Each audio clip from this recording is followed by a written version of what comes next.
नमस्कार दोस्तों। एक बहुत ही महत्वपूर्ण वैकेंसी आई है पटना हाई कोर्ट से। आइए इस वैकेंसी के बारे में इस वीडियो में हम लोग जानेंगे विस्तृत तौर पर।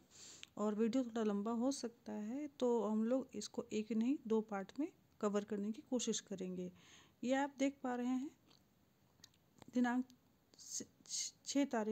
6 फरवरी को ही पटना हाई कोर्ट के वेबसाइट पर असिस्टेंट रिक्रूटमेंट एग्जामिनेशन का नोटिस आया है। ये आप देख पा रहे हैं येलो लाइन से। आइए हम इसका पीडीएफ ओपन करेंगे तो हम लोग को इसके बारे में, इस वैकेंसी के बारे में विस्तृत रूप से जानने का अवसर मिलेगा।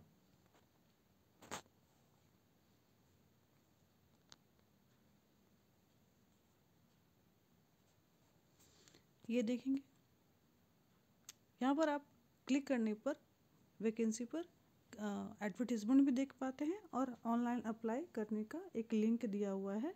तो क्योंकि ये जो एडवर्टीजमेंट है ये 6 तारीख से ओपन हो चुका है, अब 6 तारीख से लेके अप्लाई स्टार्ट एप्लीकेशन खुल चुका है, इसलिए आपको सेकेंड लिंक भी दिख रहा है जिसमें कि आप अप्लाई कर सकते हैं।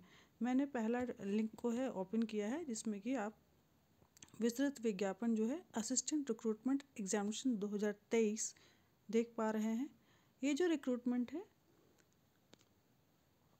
6 फरवरी 2023 से स्टार्ट किया जा चुका है और 7 मार्च 2023 तक इसका जो लास्ट डेट होगा ऑनलाइन अप्लाई जो सबमिशन का वो 7 मार्च होगा, ठीक है। और जो फ़ी पेमेंट करने का लास्ट डेट है वो 9 मार्च है। और जो एग्जामिनेशन है इसका डेट भी आप देख पा रहे हैं 30 अप्रैल को टेंटेटिव रहेगा, यानी कि आपको आज के डेट में एग्जामिनेशन का जो प्रॉपर जो तारीख है वो भी पता है। तो आपकी तैयारी इस हिसाब से होनी चाहिए कि फेब, मार्च और अप्रैल, है ना। तो ये इन करीब करीब 2.5 से 3 महीने होंगे, तो इसमें आपको अपनी तैयारी कंप्लीट कर लेनी होगी। करीब आप इसको मान के चलेंगे मात्र आपके पास आज से करीब करीब 2.5 महीने है ना, बीच में फेस्टिवल्स भी आएंगे। तो आपका जो समय है लगभग 70 से लेकर 75 डेज़ का, इनमें आपकी तैयारी कंप्लीट हो जानी चाहिए। अब हम लोग देखेंगे नंबर ऑफ़ वैकेंसीज़ कितना है। तो नंबर ऑफ़ वैकेंसी आप देख पा रहे हैं कि ये 550 है, ठीक है। और जो असिस्टेंट है ये ग्रुप बी है, इसका जो पे लेवल होगा 7 होगा, जो कि आप यहाँ पे देख पाएंगे कि 44,900 से लेकर 1,42,400 का जो पे मैट्रिक्स होगा 7th पे होगा। उसके अकॉर्डिंगली आपका जो अपॉइंटमेंट होगा ये पटना हाई कोर्ट के जो ऑफिस है उसमें आपको एज ए स्टाफ यानी कि असिस्टेंट के तौर पे आपका चयन किया जाएगा। और उसके लिए जो ये रूल्स है या पॉलिसी है ये उसको भी मैं आपको दिखा दे रही हूँ। ये होगा recruitment, appointment, promotion and other condition of service and conduct rules 2021 के तहत, ठीक है। अब डिटेल में अगर हम जानना चाहेंगे कि कौन कौन से कैटेगरी में कौन कौन सी वैकेंसीज हैं, तो आप इसको पीडीएफ को थोड़ा स्क्रॉल अप करते हैं तो आपको दिख पता है कि जो कैटेगरी है उसमें अनरिजर्व में आपको 236 पोस्ट हैं, जिसमें कि 2 बैकलॉग होगा। एससी में 88 पोस्ट हैं, एसटी के लिए 5 है, ईबीसी में 99 है, बीसी में 66 है और ईबीसी ईडब्ल्यूएस में 54 है। मतलब टोटल 548 प्लस 2 बैकलॉग। और यहाँ पर आप देख पाएंगे कि महिलाओं के लिए जो रिजर्वेशन है उसके लिए भी, उसका भी ध्यान रखा गया है। तो आप सीधे ये 35% के अराउंड में लगभग ये आपको रिजर्वेशन है वुमेंस कैंडिडेट के लिए। लेकिन इसके बारे में भी आपको डिटेल्स अगर आप पीडीएफ को पढ़ेंगे तो वुमेंस कैंडिडेट के बारे में भी लिख के रखा गया है, लेकिन उसको हम लोग बाद में डिस्कशन कर लेंगे। अब आइए जानते हैं हम लोग एलिजिबिलिटी क्राइटेरिया, जो कि मोस्ट इम्पॉर्टेंट होगा। जो एलिजिबिलिटी है इसमें सबसे पहले नेशनैलिटी को लेकर के लिखा गया है कि वो जो कैंडिडेट है वो आपको इंडिया का सिटीजन हो, है ना। और उसमें बिहारी मतलब सिर्फ बिहार के सिटीजन्स, बिहार के जो आपको निवासी, ऐसा कुछ आपको बाध्यता नहीं तय किया गया है। तो भारत का नागरिक होना चाहिए। और इसमें जो तिब्बत, पाकिस्तान, बर्मा से संबंधित जो भी नागरिक आते हैं किस कैटेगरी में, इसके बारे में भी आपको डिटेल्स में यहाँ पे दिया हुआ है। नेक्स्ट देख पाएंगे आप लोग, जो इम्पोर्टेंट है वो आपको एज लिमिट है, ठीक है। हालांकि आपको पीडीएफ को पूरा ही पढ़ लेना चाहिए, बट मैं आपको उसके जो कुछ और भी जो ज़रूरी चीज़ें हैं उनके लेकर मैं फिर से मैं पहले ही बोल रही हूँ कि वीडियो आपको 2 पार्ट में कवर करेंगे।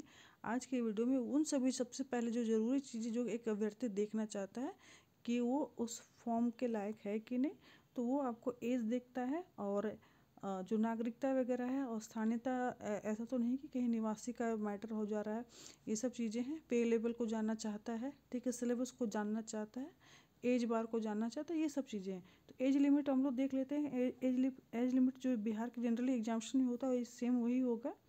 अनरिजर्व्ड और EWS है, जो मेल कैंडिडेट के लिए 37 है, फीमेल के लिए यही आपको 40 ईयर हो जाएगा। BC EBC मेल फीमेल दोनों के लिए 40 साल, ST और SC दोनों मेल फीमेल दोनों के लिए 42 साल है, और OH इनके लिए आपको 47 ईयर है। तो ये आपका एज लिमिट आप देख लेंगे। क्वालिफिकेशन, जिसके बिना आपको मतलब अगर बिना जाने तो अप्लाई करने का कोई लॉजिक नहीं बनता है, तो क्वालिफिकेशन आप समझ लेंगे कि आपका जो क्वालिफिकेशन है वो ग्रेजुएशन होना ही चाहिए किसी भी मान्यता प्राप्त यूनिवर्सिटी से। साथ ही साथ डिप्लोमा या सर्टिफिकेट होना चाहिए 6 महीने का कंप्यूटर एप्लीकेशन का कम से कम। तो आपके पास 6 महीने का कंप्यूटर एप्लीकेशन का सर्टिफिकेट किसी रिकॉग्नाइज इंस्टीट्यूट से है, तभी आप एप्लीकेबल एलिजिबल माने जाएंगे। तो कुछ महत्वपूर्ण जानकारी जो इस वीडियो में मैंने आपको भी बताया है फिलहाल, वो एक एज को लेकर के बताया है, एजुकेशन क्वालिफिकेशन मैं बताई हूँ, नंबर ऑफ़ सीट्स मैंने बताया है, ठीक है, और अभी डेट्स मैंने बताया है। फिर मैं आगे अब कुछ जो और महत्वपूर्ण चीज़ें बताऊँगी इस वीडियो में, वो आपको सिलेबस जो एग्जामिनेशन पैटर्न है उसको मैं बताने जा रही हूँ। बाकी मैं आपको डिटेल्स में और भी नेक्स्ट वीडियो में बताने की कोशिश करूँगी। जान लेंगे कि सिलेक्शन जो मोड ऑफ सिलेक्शन है वो आपको PT है, रिटन है, और CPT है, और इंटरव्यू है। मतलब आपको प्री होगा, जिस प्रकार से BPSC या फिर बिहार के अदर एग्जामिनेशन में आपको प्री एग्जामिनेशन लिया जाता है, फिर मुख्य परीक्षा होती है जो विवरणात्मक अर्थात डिस्क्रिप्टिव होता है, फिर आपको कंप्यूटर प्रोफिशिएंसी टेस्ट लिया जाएगा, और चौथी टर्म में आपका इंटरव्यू होगा। तो प्री का एग्जामिनेशन जिस प्रकार से BPSC प्री होता है, तो जनरल लेवल के सारे सब्जेक्ट्स होते हैं उनका पूछा जाएगा। रिटन का अलग सिलेबस आपको दिया गया है, और कंप्यूटर प्रोफिशिएंसी टेस्ट आपको एक क्वालिफाइंग होगा, इंटरव्यू भी आपको फिर से लिया जाएगा। हम लोग प्री का जो यहाँ पर सिलेबस है उसको देखने की कोशिश करेंगे, समझने की कोशिश करेंगे।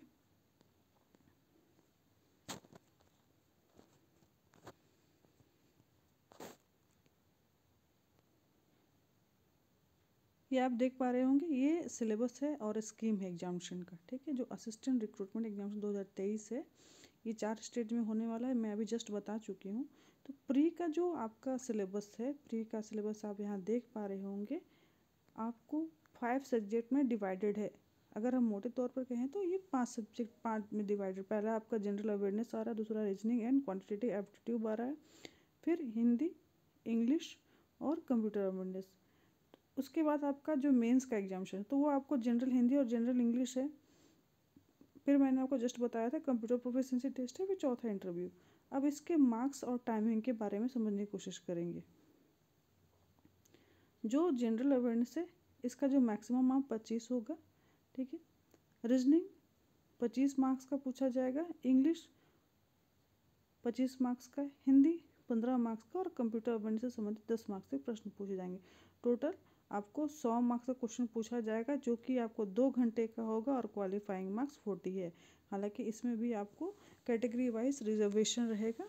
फिर आप देख पाते हैं रिटन एग्जामिनेशन, जो कि मुख्य परीक्षा डिस्क्रिप्टिव एग्जामिनेशन होगा। उसमें 60 मार्क्स का जो होगा इंग्लिश से प्रश्न होगा, और 40 मार्क्स का हिंदी से, जिसमें कि 60 में से 24 आपको लाना ही लाना है, और 40 में से 16 लाना है, ठीक है। ये 3 घंटे का पेपर होगा। फिर आपको कंप्यूटर प्रोफिशिएंसी टेस्ट होगा, ये बस क्वालिफाइंग होगा नेचर में, और इंटरव्यू होगा वो आपका 10 मार्क्स में होगा, जिसमें कि आपको 3 नंबर लाने। तो ये हो गया आपको जो प्री का है, और प्री मेंस, इंटरव्यू और कंप्यूटर प्रोफिशिएंसी टेस्ट का आपको एक मोटे तौर पर हम बात करेंगे, तो इस सिलेबस के तौर पे हम देख पा रहे हैं। अब प्री के बारे में डिटेल्स में आप समझने की कोशिश करिएगा। प्री जितना दिख रहा है उससे कहीं ज़्यादा, क्योंकि सबसे पहले आपको बोल दिया गया है जनरल अवेयरनेस। जनरल अवेयरनेस मतलब ये सिर्फ और सिर्फ करंट अफेयर्स भी हो सकता है, लेकिन हो सकता है करंट अफेयर्स के अलावा आपको जनरल स्टडी भी पढ़ना हो। तो आप यहाँ पे देख पा रहे हैं पूरा डिटेल्स में देख करके रखा, जिस प्रकार से BPSC में प्री में पूछता है उसी प्रकार से ये सारे प्रश्न पूछे जाएंगे। पीटी जो होगा 100 मार्क्स का होगा और एमसीक्यू बेस्ड होने वाला है। अब ये जो सिलेबस है इसको समझने की कोशिश करेंगे। इसमें क्या है, तो आपको देख पा रहे हैं यहाँ पर कि भारत और उसके पड़ोसी देश से संबंधित जो हिस्ट्री है, ठीक है, संस्कृति है, कल्चर है, ज्योग्राफी, भूगोल, राज्य व्यवस्था, पॉलिटी, इकोनॉमी, अर्थशास्त्र, जनरल पॉलिसी, सामान्य नीतियाँ और साइंटिफिक रिसर्च, विज्ञान से संबंधित जो भी आपको नवोन्मेष होता चला जाता है उनसे संबंधित भी आपको प्रश्न पूछे जाएंगे। फिर करंट अफेयर्स भी पूछा जा रहा है। करंट अफेयर्स में आपको पूरा डिटेल्स में पढ़ना होगा। इसमें बुक्स, ऑथर, स्पोर्ट्स, जितने भी स्कीम्स हैं गवर्नमेंट के, कुछ महत्वपूर्ण तिथियाँ हैं, कुछ ऐसे चेहरे जो कि हमेशा न्यूज़ में रह रहे हैं आजकल वर्तमान में, ठीक है, वैसे सभी जो करंट घटनाएं हैं और राष्ट्र जिनका महत्व आपको राष्ट्रीय स्तर पे, साथ ही साथ अंतर्राष्ट्रीय महत्व के भी मुद्दे लेके चलना है और साथ ही साथ राष्ट्रीय और अंतर्राष्ट्रीय स्तर के पुरस्कारों को भी लेके चलेंगे। इसके अलावा जो आपको जनरल साइंस और इन्वायरमेंट, मतलब आपको विज्ञान और पर्यावरण से संबंधित जो दिन प्रतिदिन जो आपको नई घटनाएं होती रहती हैं या फिर आपको जो जानकारियां होती हैं जिनका आपको सामाजिक रूप से महत्व आप देखते हैं, उनको भी, उनके बारे में भी पढ़ना, और खासकर बिहार के बारे में तो पढ़ना ही पढ़ना। तो कुल मिलाकर हम बोले तो ये आपको बीपीएससी प्री की तरह ही आपको एग्जामिनेशन होने जा रहा है। किसका, तो बिहार में पटना हाई कोर्ट के असिस्टेंट का। फिर आप देखते हैं रीजनिंग और क्वांटिटेटिव एप्टीट्यूड, तो ये बिल्कुल ही उसी तरीके से जो कि आप बीएसएससी में जो सिलेबस होता है उसी को कवर किया गया है। देख पा रहे होंगे आप कि यहाँ पे आपको वर्बल और नॉन वर्बल रीजनिंग जो होती है उससे संबंधित सारे टॉपिक कवर करने होंगे, चाहे एनालॉगी हो, सिमिलैरिटी एंड डिफरेंस हो, स्पेस विजुअलाइजेशन हो, स्पेस ओरिएंटेशन है, प्रॉब्लम सॉल्विंग, एनालिसिस। इसी प्रकार से अरिथमेटिक से रिलेटेड भी प्रश्न आएंगे, नंबर सीरीज वगैरह, नॉन वर्बल सीरीज होंगे, कोडिंग, डी कोडिंग होंगे, स्टेटमेंट कंक्लूजन होगा और सिलोजिस्टिक रीजनिंग भी होगा। आगे आप देख पाते हैं कुछ और टॉपिक जो नंबर सिस्टम से जुड़े हुए हैं, वो आपको उसमें whole number, decimal, fraction, relationship between numbers, basic arithmetic operation, percentage ratio, proportion, average interest, profit and loss, time and distance, time and work, height and distance mensuration. ठीक है, तो ये सब सारे के सारे चीज़ें ही आपको कवर करनी होंगी। ये आपको सारा एग्जामिनेशन में, जो बीएसएससी के एग्जामिनेशन में या फिर स्टाफ सिलेक्शन कमीशन के जो सीजीएल वाले एग्जामिनेशन में होता है, ये सारे के सारे वही सिलेबस हैं किसका, रीजनिंग और मैथमेटिक्स, क्वांटिटेटिव एप्टीट्यूड का। फिर आप इंग्लिश और हिंदी का सिलेबस देखेंगे। इंग्लिश में क्या है, तो इंग्लिश में आपको टेस्ट लिया जाएगा कि आपको इंग्लिश का लैंग्वेज लिटरेचर के बारे में, उसके सही उपयोग के बारे में पता है कि नहीं है। तो ग्रामर के अलावा vocabulary, sentence structure, synonyms, antonyms, sports and error, और भी बहुत सारे जो स्पेलिंग डिटेक्शन, जो मिस स्पेल्ड वर्ड्स होते हैं, इडियम फ्रेजेस होते हैं, सारे के सारे चीज़ों को आपको जानना है। और ग्रामर को बहुत अच्छे तरीके से, नरेशन हो गया, स्पीच हो गया, ये सबको बढ़िया से पढ़ लेना है। उसी तरीके से आप हिंदी में भी देखते हैं तो पूरा ही सिलेबस है जो कि व्याकरण का आपको इंक्लूडिंग आपको भाषा का और व्याकरण का पूरा नॉलेज जानना ही होगा। तो यहाँ पर आप देख पा रहे हैं व्याकरण का सिलेबस भी, जिसमें कि आपको संज्ञा, लिंग, वचन, सर्वनाम, विशेषण, क्रिया विशेषण, कारक, काल, वाच्य, संधि, समास, उपसर्ग, प्रत्यय, वाक्य, शुद्ध वर्तनी, समानार्थी, अपृत, गद्यांश, विलोम शब्द, ये आप देख पा रहे होंगे। प्रोसेस आपको एक पैराग्राफ दिया रहेगा जिसमें से आपको पढ़ करके आंसर करने हैं। उसके अलावा अनेक शब्दों के लिए एक शब्द हो गया, मुहावरे, लोकोक्तियाँ हैं, समानार्थी, विलोम शब्द तो है ही। तो ये आपको एक सिलेबस दिया हुआ है। तो अगर हम देख पाते हैं यहाँ पर जो आप सिर्फ जो 1, 2, 3, 4, 5 भागों में डिवाइड करके रखा गया है। तो जनरल अवेयरनेस आपको जो 25 मार्क्स का है, इसके अलावा कंप्यूटर अवेयरनेस, मतलब कंप्यूटर के बारे में भी आपको जानकारी होनी चाहिए। तो इनके लिए जो कौन से बुक्स वगैरह आपको हेल्पफुल होंगे, क्या क्लासेस इंपॉर्टेंट हैं या नहीं है, इन सब चीज़ के बारे में भी मैं बताऊंगी। हालांकि इसका क्लास भी है, हम लोग बीपीएससी की प्री के ठीक 4 दिन बाद में हम लोग स्टार्ट कर रहे हैं। तो प्री का क्लास के लिए भी आप कांटेक्ट कर सकते हैं। और रिटन जो एग्जामिनेशन होगा, रिटन जो टेस्ट लिया जाएगा, उसका जो तैयारी के लिए भी हम लोग 1 मई से या मई के फर्स्ट वीक में हार्डली क्लासेस स्टार्ट करेंगे। फिलहाल तो हम लोग 18 फरवरी से कोशिश कर रहे हैं पटना हाई कोर्ट का जो वैकेंसी आया है उसका जो है क्लासेस स्टार्ट कर देंगे, सो दैट कि आपको विद इन जो एक दिया हुआ निर्धारित समय है उसमें हम लोग जो है कोर्स है उसको निपटा पाएंगे।